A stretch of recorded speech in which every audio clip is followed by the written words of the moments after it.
Salve, salve galerinha, salve, salve meu povo. Eu sou o professor Paulo Teles, diretamente para o canal Mais História com Paulo Teles. E nesse canal, galera, a gente resolve questões das provas de vestibulares, fazendo um breve comentário, fazendo uma bela de uma revisão sobre o conteúdo abordado. Se você está chegando agora, se inscreve no canal, curte, compartilha, vai ajudar demais a gente, além também de ajudar vários seus colegas a se preparar de maneira perfeita para a prova do Enem. Meus caros, essa questão é uma questão muito boa, inclusive eu vou deixar para vocês nos comentários das questões, na descrição da questão, um link sobre uma reportagem da BBC que trata sobre essa temática, que também vai ajudar bastante vocês. E se por acaso você quiser resolver essa questão antes do comentário, não quiser tomar spoiler, tá lá na descrição também, a questão tá todinha lá para você resolver. Caso contrário, segue o vídeo que a gente vai dar spoiler e vai comentar essa questão. Vamos dar uma olhada. Bom, questão de texto longo, né? Vamos dar uma olhada nessa questão aqui, nesse texto, um texto que o aluno pode muito facilmente se perder, e é importante que você tenha uma certa atenção no que ele está te dizendo. Por que o Brasil continuou um só enquanto a América Espanhola se dividiu em vários países? De fato, essa é uma pergunta muito comum em sala de aula, uma pergunta muito comum entre as pessoas do cotidiano, né? Por que essa particularidade do Brasil quando comparada ao restante da América Latina? Vamos dar uma olhada no texto. Para o historiador brasileiro José Murilo de Carvalho, no Brasil, parte da sociedade era muito mais coesa, ideologicamente, do que a espanhola. Carvalho argumenta que isso se deveu à tradição burocrática portuguesa. Portugal nunca permitiu a criação de universidade em sua colônia. Por outro lado, na América Espanhola, entre 1772 e 1872, 150 mil estudantes se formaram em universidades locais. Para o historiador mexicano Alfredo Ávila Rueda, as universidades na América Espanhola eram, em sua maioria, reacionárias. Nesse sentido, o historiador mexicano diz acreditar que a livre circulação de impressos, jornais, livros e panfletos na América Espanhola, que não era permitida na América Portuguesa, a proibição só foi revertida em 1808, teve função muito mais importante na construção de regionalismos do que propriamente as universidades. Pois é. Né? Vamos dar uma olhada agora nas alternativas. Né? O texto já trouxe muitas coisas interessantes que eu vou comentar na resolução. Vamos olhar as alternativas. Os pontos de vista dos historiadores referidos no texto são divergentes em relação ao... É aquilo, galera, aquilo que eu sempre comento com meus alunos. Ó, quando você encontrar dois textos ou dois autores tratando da questão, é importante que você, antes mesmo de abordar a questão, já coloque na sua cabeça que você vai ter que atender a duas perguntas. Primeiro, os textos tratam sobre a mesma coisa? Segundo, eles são convergentes ou divergentes? Nesse caso, né, os textos tratam sobre a mesma coisa, eles tratam sobre o processo de independência da América. E a questão ela já está te questionando sobre no que eles divergem. Né? Qual é a divergência, o ponto de vista dos historiadores, eles divergem em quê? Antes de olhar as alternativas, vamos dar uma revisada, vamos falar um pouquinho sobre o processo de colonização da América para entender o que aconteceu. Como vocês sabem, a América Portuguesa ela tem o seu processo de colonização iniciado em 1532 com a implementação das capitanias hereditárias, né? As tais capitanias hereditárias que, apesar de não serem propriedades privadas, é bom lembrar isso, elas eram unidades administrativas da coroa, é como se fossem... Vou dar um exemplo aqui bem didático. Imagine que Portugal tem elementos de administração, províncias que não estão no seu território, estão para além do mar, né? Para além do Atlântico. As capitanias não são províncias porque o Brasil ele não era algo a mais do que colônia. Né? O Brasil era uma colônia de Portugal, então os territórios que estão aqui são territórios ultramarino portugueses, né? Apenas capitanias. E como estão do outro lado do oceano, Portugal optou como forma de administração, um modelo que já era aplicado nas Ilhas Atlânticas, na Ilha de Madeira, né, por exemplo, que era o modelo das capitanias hereditárias. Já na América Espanhola, o modelo foi um pouco diferente. Por quê? Porque na América Espanhola houve a implementação de 4 vice-reinos, tá? Como você está vendo aqui, vice-reino da Nova Espanha, vice-reino do Prata, vice-reino do Peru, vice-reino da Nova Granada e 4 capitanias gerais. Portugal, ele começa com capitanias hereditárias, mas em 1548 ele já vem implementando o sistema de governos gerais. E no século XVIII, ele transforma o governo geral em vice-reino. Né? Ainda que os alunos só estudem 3 governadores gerais, nós tivemos muito mais do que 3 governadores gerais. Nós tivemos governadores gerais até o século XVIII, quando o sistema foi abolido e em seu lugar foi implementado o sistema de vice-reino. Paulo, e qual era a diferença, essa primeira diferença em relação à América Portuguesa e à América Espanhola? Primeiro, aqui no Brasil só existia um vice-reino e um arcebispado, que era o arcebispado de Salvador. Isso significa dizer que todas as autoridades religiosas que exerciam seu poder aqui no Brasil estavam subordinadas a Salvador. Além disso, havia uma autoridade central cujo poder era representado pela capital da colônia, que nesse caso era Salvador, depois passou a ser o Rio de Janeiro, né, lá em 1763, por conta inclusive da mineração. Na América Espanhola, não era assim. Na América Espanhola, você não tinha apenas um único centro administrativo. Todos esses vice-reinos que eu acabei de mostrar para vocês, eles eram centros administrativos. Tá? O vice-reino da Nova Espanha administrava a Nova Espanha. O vice-reino do Prata administrava a Bacia do Prata. O vice-reino do Peru administrava o Peru. Então, o vice-reino do Peru. Então, não havia essa integração administrativa como havia no caso aqui da América Portuguesa. Uma outra curiosidade, e isso de certo modo é mencionado no texto, é que as pessoas, né, a burocracia que administrava o Brasil, elas estudavam na mesma universidade. Tá? Que no caso era a Universidade de Coimbra. Então, os próprios filhos da elite colonial, quando pretendiam ter algum tipo de formação, eles eram enviados para Portugal, onde Portugal formava a sua própria burocracia, e esses indivíduos eles voltavam para cá para assumir cargos administrativos. Então, de certo modo, né, não seria forçar a barra dizer que essas pessoas elas se conheciam, havia um elemento ali de mesma formação. Já no caso da América Espanhola, né, cada região formava seus próprios quadros, eles não eram enviados para o mesmo lugar. E ainda tem um outro detalhe, né, uma curiosidade bem interessante. Aqui no Brasil, por exemplo, era possível que um indivíduo ele pudesse, por exemplo, mesmo morando em Salvador, fazer comércio com quem morasse aqui no Rio de Janeiro. E o cara que mora no Rio de Janeiro poderia também fazer comércio com quem morava em Salvador. O cara que está em Salvador podia fazer comércio, por exemplo, com um cara que morava em Pernambuco, né, lá no Recife. Então, havia um contato entre esses grupos que viviam aqui na colônia, um contato muito maior do que havia na América Espanhola. Por exemplo, na América Espanhola, o cara que estava no vice-reino do Prata, ele não podia fazer comércio com o cara que estava no vice-reino do Peru.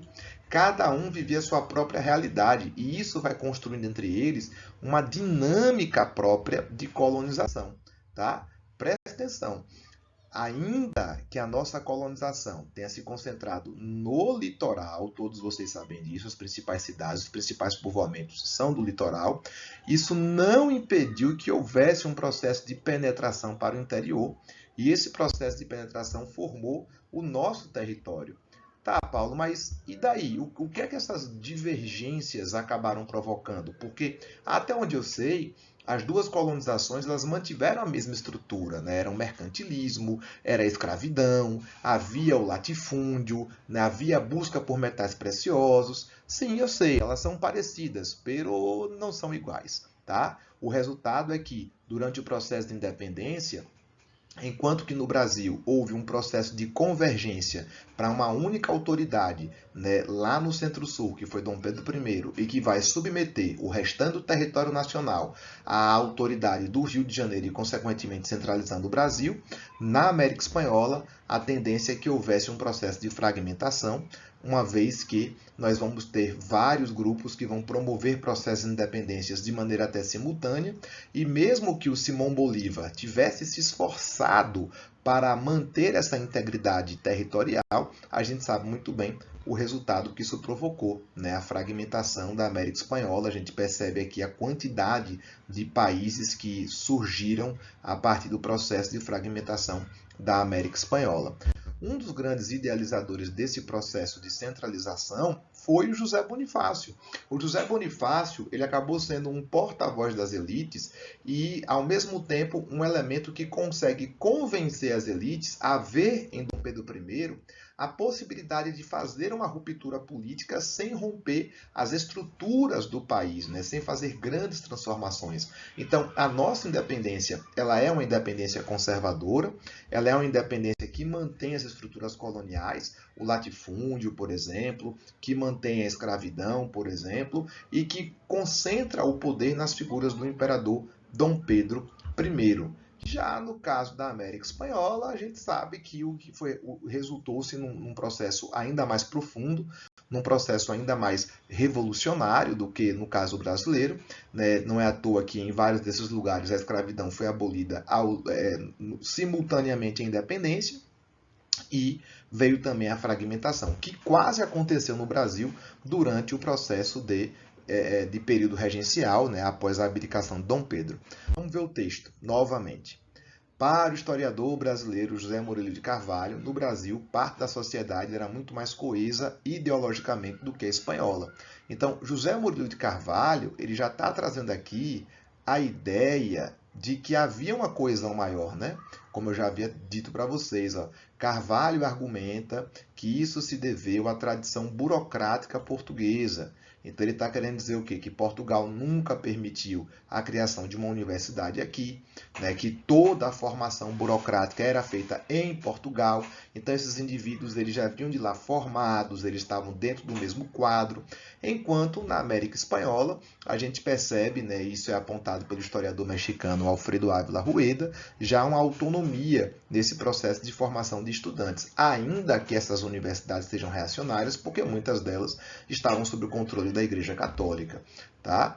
E aí ele continua aqui na segunda parte, que eu também achei interessante separar, quando ele fala assim: nesse sentido, o historiador mexicano diz acreditar que a livre circulação de impressos, jornais, livros e panfletos na América Espanhola, que não era permitida na América Portuguesa, uma vez que a proibição só foi revertida em 1808, sim, é só com a chegada da família real aqui que nós temos a criação da imprensa régia, né? Há uma liberdade de imprensa. Ele vai dizer que teve função muito mais importante na construção de regionalismos do que propriamente as universidades. Então vamos lá. Enquanto José Murilo de Carvalho aponta como razão a formação acadêmica, a questão da universidade, como razão para a coesão, né? Ele fala, por exemplo, que Portugal ele não deixava ter universidade aqui no Brasil e, consequentemente, toda a burocracia que vinha para o Brasil ela era formada em Portugal. Então, para José Murilo de Carvalho, é a questão da universidade. No Brasil não tinha universidade, na América Espanhola tinha universidade. No Brasil havia a formação de indivíduos que vinham diretamente de Portugal. Já na América Espanhola, você vai perceber que esses indivíduos eram formados aqui. Só que aos olhos do historiador mexicano, ele fala aqui, Alfredo Ávila Rueda, a questão não é a universidade. Aos olhos de Alfredo Ávila Rueda, a questão é a livre circulação de impressos, que no Brasil só vai acontecer em 1808, enquanto na América Espanhola essa livre circulação de ideias já estava acontecendo há muito tempo. Então, qual é o ponto de divergência? O ponto de divergência é que um fala que era as universidades e o outro fala que não, que era a questão da liberdade de imprensa. Então, vamos para a pergunta. Para quem está chegando agora no canal, eu sempre recomendo para os meus alunos a quebrar a questão, né? O que é quebrar a questão? Quebrar o enunciado? É tornar o enunciado mais direto. Ele fala assim: o ponto de vista dos historiadores referidos no texto são divergentes em relação ao... Eu não preciso dessa pergunta toda, eu posso fazer uma pergunta muito mais direta. Qual é o ponto de divergência entre os historiadores? Acabou. Qual é o ponto de divergência entre os historiadores? Vamos lá, letra A. O papel desempenhado pelas instituições de ensino na criação das múltiplas identidades. Bom, o ponto pode ser um ponto de divergência, uma vez que para Murilo de Carvalho foi o fato que houve universidade na América Espanhola e não houve no Brasil. É um ponto de divergência. Vamos olhar as outras questões, as outras letras. Um ponto de divergência era o controle exercido pelos grupos de imprensa na centralização das esferas administrativas. Olha, na verdade, quem controlava a imprensa era a coroa. E mesmo assim só controlava no Brasil. Na América Espanhola, a coroa deixava a livre circulação de impressos. Então ele não está falando, né, do controle exercido pelos grupos, ele está falando do controle exercido pela coroa. Então, se ele trocasse aqui a palavra grupo por coroa, poderia estar certa, mas ele não está colocando coroa, grupos, é como se fosse tipo, como se fosse a própria elite colonial controlando a circulação dessas ideias, a circulação da imprensa aqui no Brasil e na América Espanhola. Então, como é uma única palavra que está errada, a gente pode classificar esse erro como o erro de maçã podre. Para quem está chegando agora no canal, eu costumo dizer que há 4 tipos de erros nas questões do Enem. Extrapolação, que é quando o item vai além do que está sendo proposto no contexto. Vamos imaginar que aí ele estivesse falando sobre populismo, não tem nada a ver com a questão. Um outro tipo de erro é contradição, que é quando ele propõe algo nas alternativas que é o contrário do que o texto está estabelecendo. O terceiro erro é simplificação, que é quando ele coloca com apenas uma coisa, reduzir-se toda a problemática abordada da questão a uma única razão. E o maçã podre que eu acabei de explicar. Vamos ver a letra C. O ponto de divergência é o abandono sofrido pelas comunidades docentes. Por exemplo, ó, isso aqui é uma extrapolação.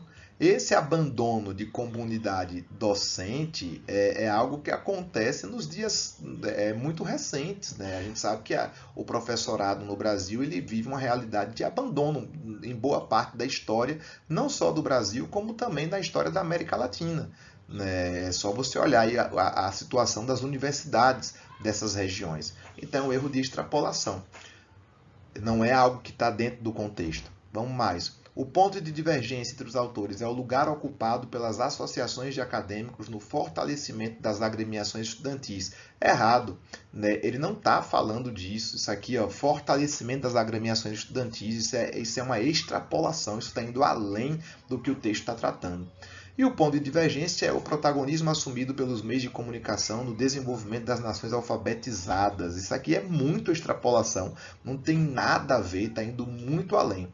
Portanto, meus caros, já sabemos que a letra E também está errada, até porque desenvolvimento das nações alfabetizadas, protagonismo dos meios de comunicação, tem nada a ver. É como se ele estivesse falando Telecurso 2000, tá? Tem nada a ver.